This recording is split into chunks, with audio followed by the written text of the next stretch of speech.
እድሜው ስንት ነው? 75 ቢሆን። አሁን ያሉበትን እድሜ እንዴት ይገልጹታል? ፊዚካሊ እንደምታነበው ነው። የ25 ዓመት ወጣት አይብልህ ይገባል። ወደኋላ ዞር ብለው ወጣትነቱን ሲያስቡት ምን ይሰማዎታል? አሁን ላይ እኔነቴንም ማውቀው ባዶነቴን ነው ብሏል ጠቢቡ ሰሎሞን። መሸበከንቱ ነኝ። ህይወት ምን አስተማሩት? በህይወተ ስጋ ካለ በተለይ በወጣትነት ዘመን መልካም ነገር ሰርቶ ማለፍ እንዴት ያረካል። አሁን ከየት እየመጡ ነው? እንዲመሽልኝ ብዬ ዝም ብዬ ነው እንትን ያልኩት። እዚህ መድኃኒዓለም ነው። የሚያርፉበት ቦታ የት ነው? እዛው በረንዳው ላይ ነው ያለሁት። ባለጸጋ ነኝ። ለወጣቱ ያሉት መልእክት? የእናንተ አይምሮ አሁን ጥቁር ሰሌዳ በጎ ነገርን የምትሹ ከሆነ ይቀርጻል። ከዛ በኋላ አውሎ ነፋስ አያናውጥህም። አንተ እኚህን ሰው ስመለከት ምን አሰኛ ይመስል በቃ አግኝቼ ባወራቸው የሚሉኝን ነገር ብሰማ ውስጣቸው ያለውን ነገር ባቅ ብዬ ተመኘው። አንዳንድ ጊዜ 3 ሰዓት ሙሉ ኢንተርቪው የሚያደርግ ሰው ውስጥ ምንም ላታገኝ ትችላለህ። እኚህ ሰው ግን 3 ደቂቃ አውርተው በጣም ብዙ ነገር የነገሩን ይመስለኛል። በተለይ ደግሞ ያመሰገኑበት ባለጸጋ ነኝ ያሉበትን ነገር ስታይና ከፊታቸው ላይ የሚነበበው መልካምነትም ያንን የሚያሳይ ይመስለኛል። በጣም ብዙ ጊዜ ብዙዎች ሞቲቬት የሚያደርገን ሰው ወይም ኢነርጂ የሚሰጠን ሰው የሚገኘው ከፍታው ላይ የተቀመጠ ወይም የስኬትን ጀርባ የያዘ ሰው ብቻ ይመስላቸዋል። አንዳንዴ ግን ከመውደቅ ውስጥም ኢነርጂ የሚወጣ ነው የሚመስለኝ። እኔ ተራራው ላይ የቆመን ሰው ብቻ አይደለም፣ ተራራውን ለመውጣት በጣም ብዙ ጥረት አድርጎ እየወደቀ እየተነሳ የደከመም ሰው ስለ ተራራው ብዙ የሚናገረው ነገር አለና አንዳንዴ እንደነዚህ አይነት ሰዎችን በይበልጥ ማናገር የተሻለ ነው ብዬ አስባለሁ። ከዛ ውጪ ስለተናገሩት ነገር ማሰብ የፈለኩት 3 ነገሮችን ነው። አንደኛው መሸበከንቱ ነኝ ያሉት፣ ሁለተኛው ደግሞ የማውቀው ቢኖር ባዶነቴን ነው ያሉት፣ ሶስተኛው ያለው ነው ሰለሞን ጠቢቡ ያሉት። ሶስተኛው ነገር ደግሞ ወጣት ያለ መልካም ነገርን ሰርተ በስጋ ማለፍ የተሻለ ነው ያሉበትን ነገር ልንገር።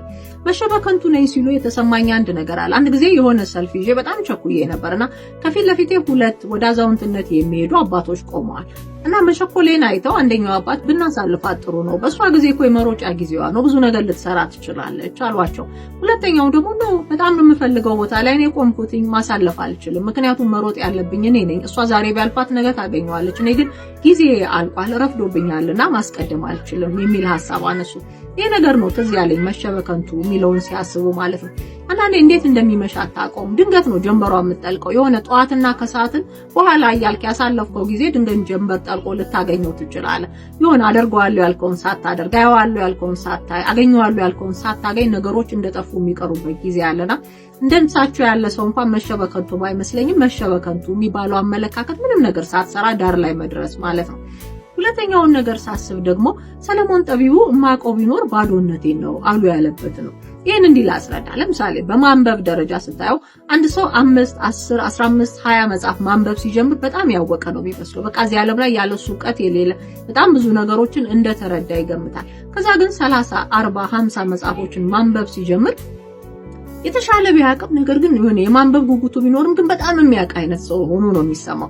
80፣ 70 ምናምን መጽሐፍ ማንበብ የቻለ በጣም ብዙ ሰዎች ያናገረን ሰው ብትጠይቀው ሊልህ የሚችለው በጣም ብዙ ዕውቀት እንዳለው፣ ለነገሮች መረዳት ቅርብ እንደሆነ፣ ብዙ ነገሮችን እንደሚያሰላስል እንደገባው ነው የሚያሳየው። ከዛ 90፣ 100 ከ100 ሲያልፍ ደግሞ መጠራጠር ይጀምራል። አቃለው እንዴ የሚያውቅ አይመስለኝም። በቃ የሆነ ውስጡን መጠራጠር ይጀምራል። ከዛው በላይ ያነበበ ያወቀ ሰዎችን እየተረዳ ብዙ ነገሮችን እየመረመረ ሲሄድ ግን የመጨረሻው መዳረሻ የሚሆነው የማውቀው ነገር ቢኖር ባዶነቴ ነው ወይም አለማወቅን ነው። ታላቁ ሶቅራጥስን ጀምሮ በጣም ብዙዎች ፈላስፋንን የሚሉም ወይም ሌሎች ሰዎች አለማወቃቸውን ያሰቡበት ጊዜ የሚመጣው ከዚህ አንፃር ይመስለኛል። በክርስትና አስተምሮቱ ሰለሞን ጠቢቡ ትልቁን ጥበብ የተሰጠው ሰው ነው። እዚህ ምድር ላይ ካሉ ጥበቦች ትልቁን ይዟል። ነገር ግን ባዶነቱን ነው የሚያውቀው ከተባለ ሌሎቻችን ምን እናውቃለን ብለህ ታስባለህ? አንዳንዴ ትንሽ ማወቅ ነው በጣም ብዙ እንዲያናግርህና ሁሉን ያወቅ እንዲመስል የሚያደርገው። ትልቅ ማወቅ ስትጀምር ግን መደበቅ ትጀምራለህ። እኔ አላውቅም ወይም አይሰማኝም እንደዚህ ማለት ነው እንጂ የምትጀምረው አውቃለሁ እኔ እኮ እንደዚህ ነኝ ብለህ ለመተርጎም ቅርብ አትሆንም ብዬ ስለማስብ ነው። ሶስተኛ ያሉትን ነገር ደግሞ እናስብ። ባለህበት ጊዜ በስጋ በወጣትነት የተሻለ ነገር ሰርተ ብታልፍ ይሄ ነገር ለሁላችንም የሚቆጭ ይመስለኛል።